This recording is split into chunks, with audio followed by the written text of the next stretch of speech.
how to build your dream life.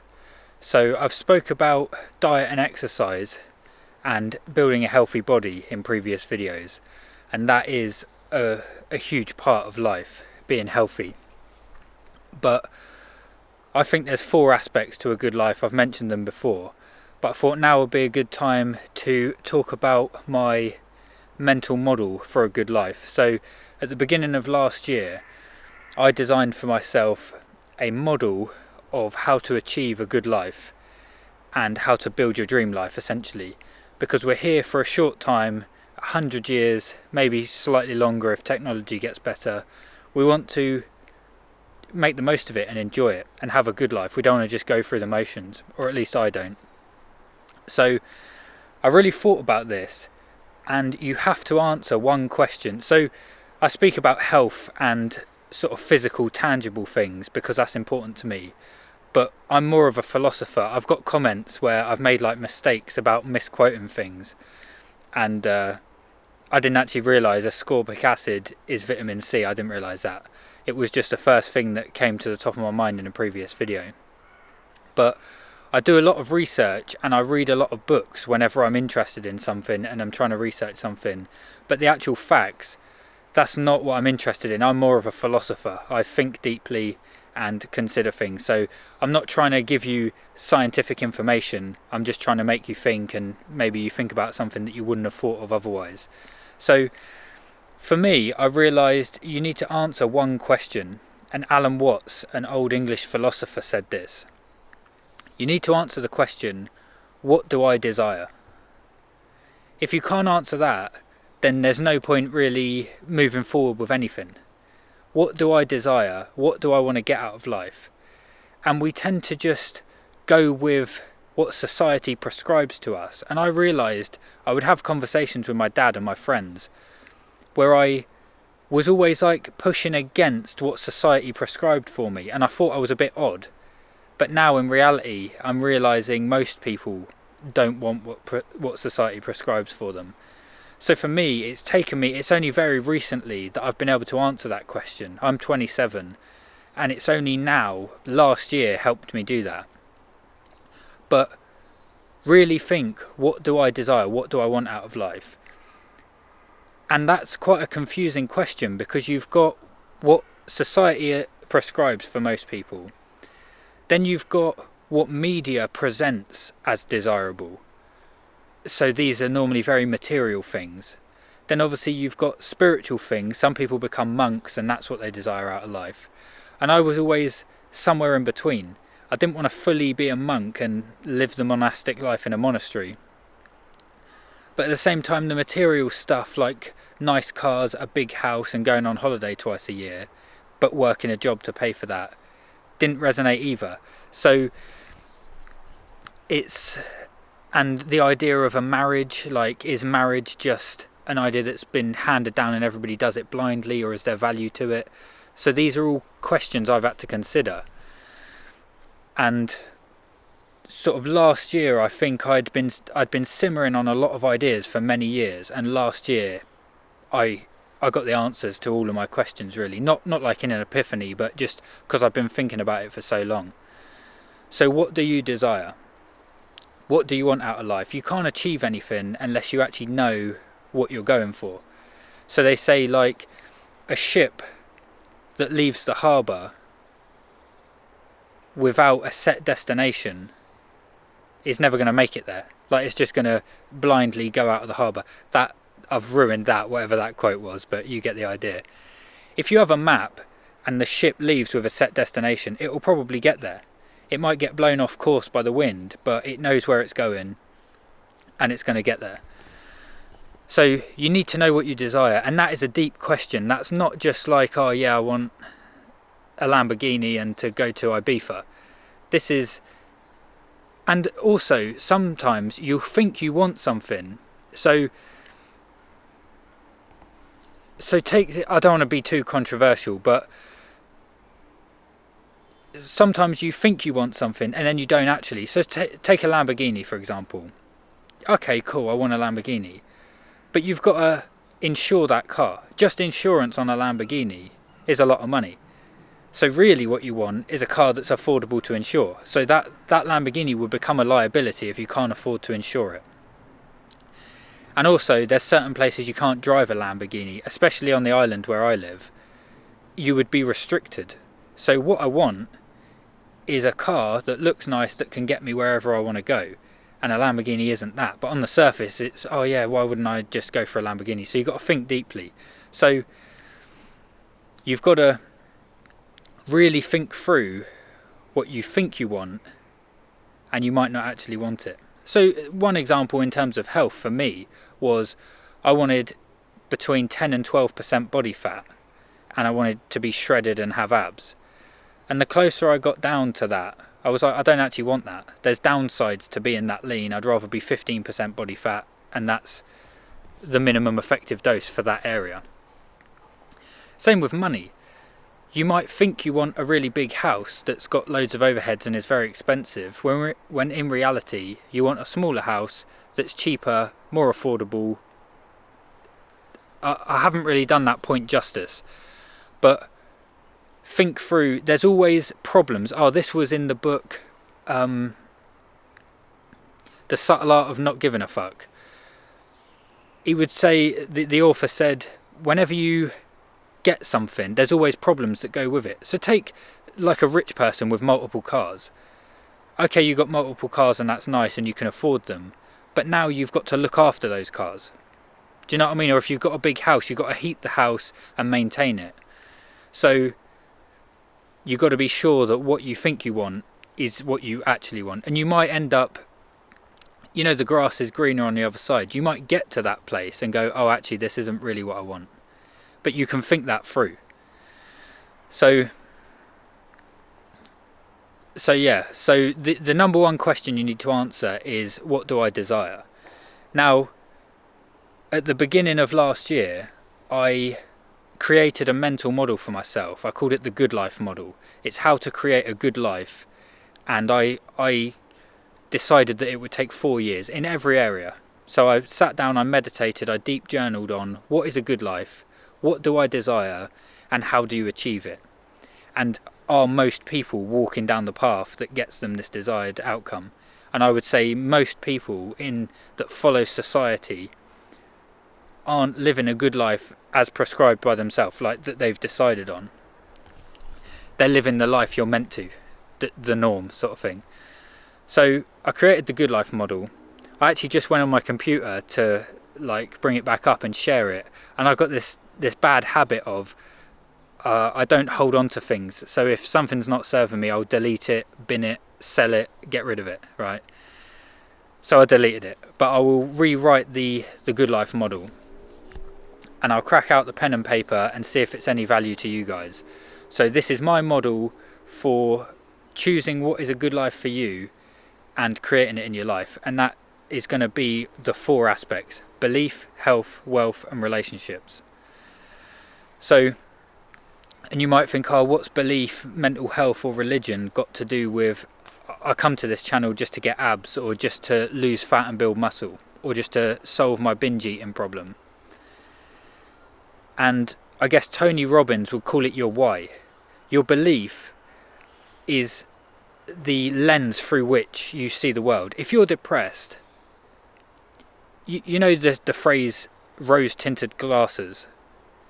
If you put rose-tinted glasses on, everything looks rosy. Well, depression is the opposite of that. Depression is like shit-tinted glasses. Everything you look at looks dark and grim.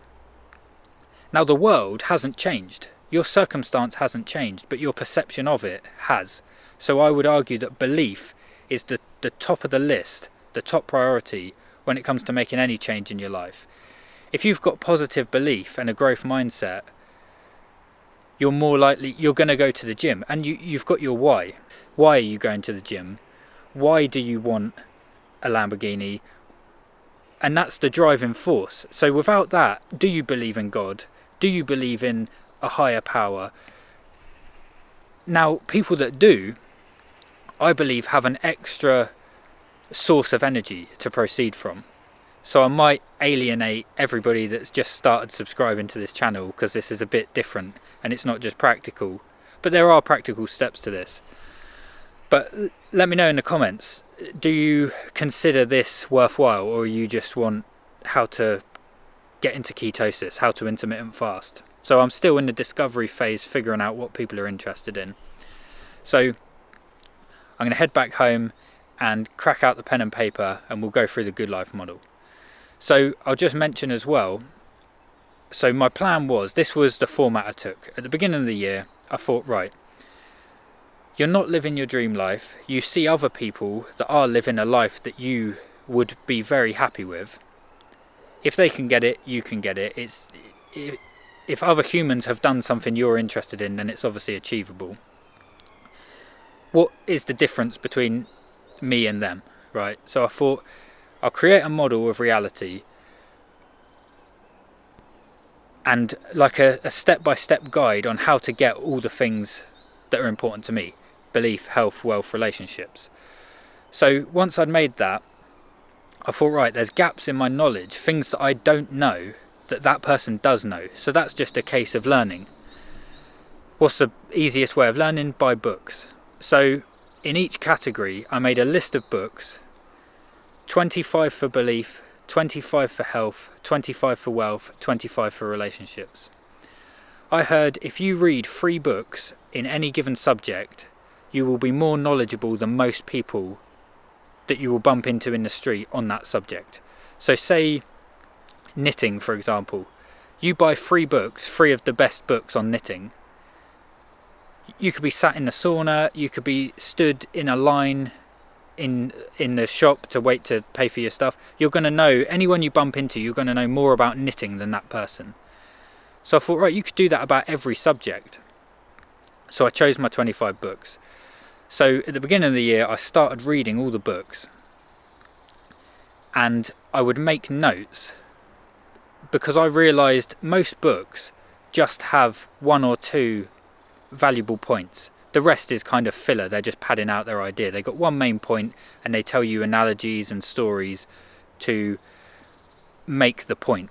So I thought, right, I'm going to read these books and I'm going to write down the point, and then I'm going to compile a list of the valuable information out of the books. So distill down 100 books into rules for life. So during this process, I got the books, so I called it 99 books for life, but it's 100, and there's more that I've read. I haven't actually read all the books, so just to make that clear. But so I started reading the books. I would make the note, take the notes, and I was essentially writing my own book at the same time. So that's what I did. I got halfway through this process. I probably got 50 books in, plus loads of other books I've read. And I realised that there was one key thing missing, which was taking action. So it's all right reading the books, but knowledge in absence of experience doesn't become wisdom. So you need to actually act on the knowledge. And where I was quite focused on it, it was taking up a lot of time, and I realised I should focus on taking action. So I did do that. I wrote half the book. I read all of the belief books and all of the health books. So I wrote half a book and published it, so I've got a physical copy. I'll show you that. And in it, it's called Rules for Life. No, it isn't. It's called Life Rules. 96 practical steps for building a dream life or something. I'll show you the book and the title. And it's split up into those 4 sections, and it's got my rules. So we'll go through those in the future. So I just thought I'd introduce you to that, so you know what I'm referencing when I do it. It's my book. I didn't write it to publish it, to put it out in the world. I wrote it for myself. It's something I can refer back to and remind me, oh, what habits and beliefs and actions are going to actually build the life you want, because the world can be quite confusing, and there's a lot of options to procrastinate and throw you off. And this is my little anchor. The book has got the information that says, no, this is what you should be doing. So we'll head back. Actually, what I'll do is, there's quite a lot in this video to think about. So I'll give you some actionable steps, and then tomorrow's video will be, I'll show you the book and we'll go through the Good Life model. So my actionable step is deep journal this. So take an A4 page of lined paper. At the top, in red writing, you want to answer a few questions. So you want to answer, what do I desire? What do I want out of life? And then you can ask, what does a perfect day look like? Map it out. From when you wake up, what time do you wake up? Who do you wake up next to? Who's in your house? Where do you live? What kind of house do you live in? What kind of food? When are you eating your first meal? What kind of food is that going to be? What activities are you going to do in that day? What kind of work? So you're building a schedule of the perfect day. And if you can't answer that, if you're like struggling to answer that, then how are you going to achieve your dream life if you don't even know what it looks like? And there's a tendency to want to get a bit out of control with this and go, I wake up in the Bahamas, I don't do anything all day, I just sunbathe. You don't want that. You may think on the surface it sounds good, but you will find that after a short period of time that no longer satisfies, and you will actually want to go to the gym and build a business and help people in a meaningful way, or do some kind of a work or craft that is valuable and fulfilling. It's all about flow state as far as I can tell. You want to get into flow with the activity you're doing, and you will get so bored of sunbathing in the Bahamas. It might take you a month to get bored of it, but that's not what you truly desire. So what do you want? And deep journal and meditate on that. And this might take you a while to come up with the answers, and you'll think, oh, I really want this. Who's your dream partner if you're not already with somebody? How many kids do you want if you don't have children? Do you know the answers to these questions? So that would be my actionable step for today. Really deep journal on what you desire. And if you already have it, this is a time to be grateful. If you already have, you've already built the dream life, because some of the audience might be older, then be grateful for it and really relish the fact that you do have what you dream, like what your dream life would be. So yeah, I reckon that's it. Tomorrow I'll introduce you to the book and the Good Life model. Hope you have a good day, boys. Done. Right, I'm not actually done.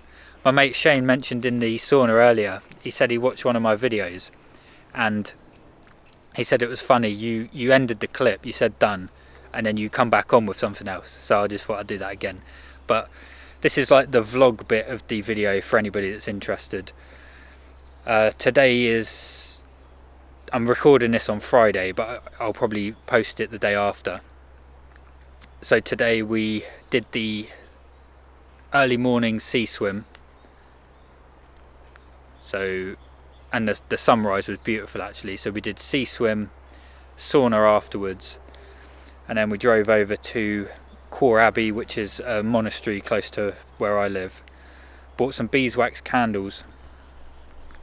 I've been getting into the habit of lighting a candle just before I go to sleep, because I've noticed if I have fires, like a bonfire, and looking at the embers at the red light, my sleep and my dreams is a lot better. So I thought I'd do that with a candle. And you don't want to burn you definitely don't want to burn soy candles or just normal candles that you'll buy in a shop that are fragranced, because I think they're, again, I'll probably get this wrong, but I think they're petroleum based, and when you light it, it's essentially filling your house with toxic fumes. It's like running a car. If you imagine a car runs on petroleum and you're burning a petrol candle. Beeswax is the opposite. So beeswax actually, I literally just read the label, it's the only negatively charged candle. It produces negative ions or something. It actually removes toxins from your house. So beeswax, if you're going to have candles, beeswax is the way to go, and normally unfragranced is good. So yeah, we just went Quor Abbey, saw the pigs, lit a candle, bought some candles, and yeah, now I'm just in nature, getting some sunlight in. Hope you have a good day, boys. I'm going to eat some food as well. I reckon it's beef time. Done. So yeah, it just kind of occurred to me that today's video was just a goal setting video.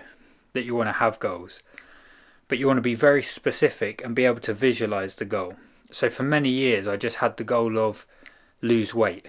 I was overweight, so lose fat essentially. I just want to lose weight. Now I never really got anywhere with that goal because it was very broad and not specific enough. But so when setting goals, they want to be specific, measurable and time bound. When do you want to get those goals by? So for me, I was like, I want 12% body fat, 160 pounds in 1 year. That's a lot more specific than just lose weight. So it creates kind of urgency. And I went on Google and typed in 5'7" male, 160 pounds, 12% body fat, and you can find on Reddit, I found pictures of dudes my height, exactly what my goal is. So you can physically see it. You're like, oh, that's what I want to, that's what I'm going for. Whereas just lose weight is too elusive and you're not going to be able to focus on it and actually create a plan to achieve it. So you want to be able to see it. So if you're trying to build your dream life and you think, oh, I want a nice house. I have a house. I live in Ryde and there's a town next door called Seaview. I literally have a house. I can tell you the house number. That's my goal. I'm going to own that exact house. Now you might not end up with that, but like being that specific about it just changes how you work towards it, I believe. So yeah, specific, measurable, time bound. Done. I'm actually done this time. Maybe.